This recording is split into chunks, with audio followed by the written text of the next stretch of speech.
We're now going to look at our first example of doing all of the work ourselves for a hypothesis test with two proportions and two samples.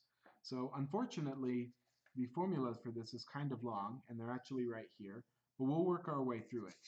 Now you'll notice in this problem, we're also going to be developing a confidence interval. I did not give you the formula for a confidence interval on here for two proportions, but I will give you the formula when we get to it. So here we go. We are looking at the following situation. We're looking at passenger cars and commercial cars. And it says among 2,075 passenger cars in a particular region, 227 had only rear license plates.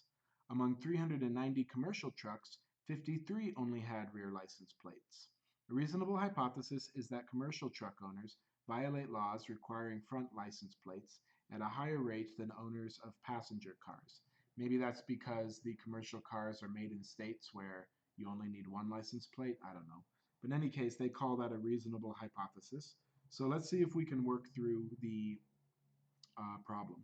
First, we need a null hypothesis and an alternate hypothesis. Now, first I need you to recognize that this is a proportion example. Okay, this is a proportion example because we're looking at percents of cars that are missing license plates. We're not looking at a mean or an average, we're looking at a proportion.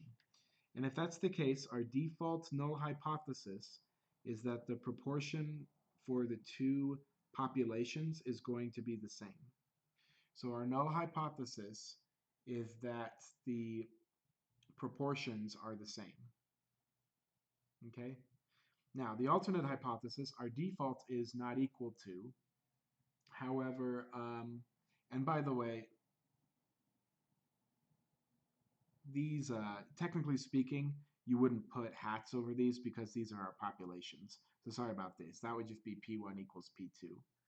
Now, our alternate hypothesis, the default is not equal to, and so let's just read the question and see if there's anything that would change that. You'll notice that we're going to be testing the hypothesis that the commercial trucks have a higher rate of missing a license plates than the passenger cars. So that means we're either going to be doing a greater than sign or a less than sign. And, uh, and so we have to be careful here because we need to know which one is population 1 and which one is population 2. So here it says population 1 is passenger cars and population 2 is commercial trucks. So we're testing the claims that the commercial trucks have a higher rate, so we need to put a less than sign here.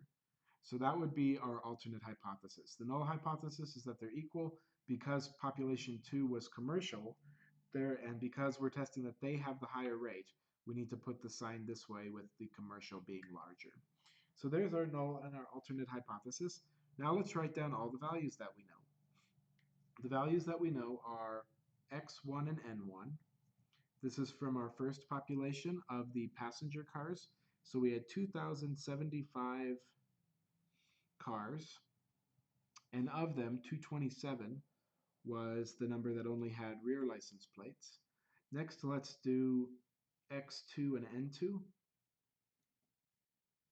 These are the commercial trucks, and we had 390 commercial trucks, and 53 of them only had rear license plates.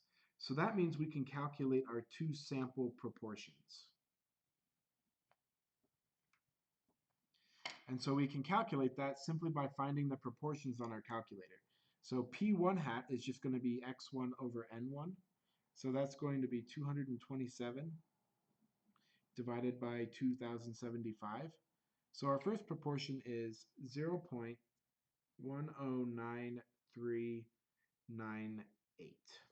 around there. So 0.109398 would be the first one. The second one would be 53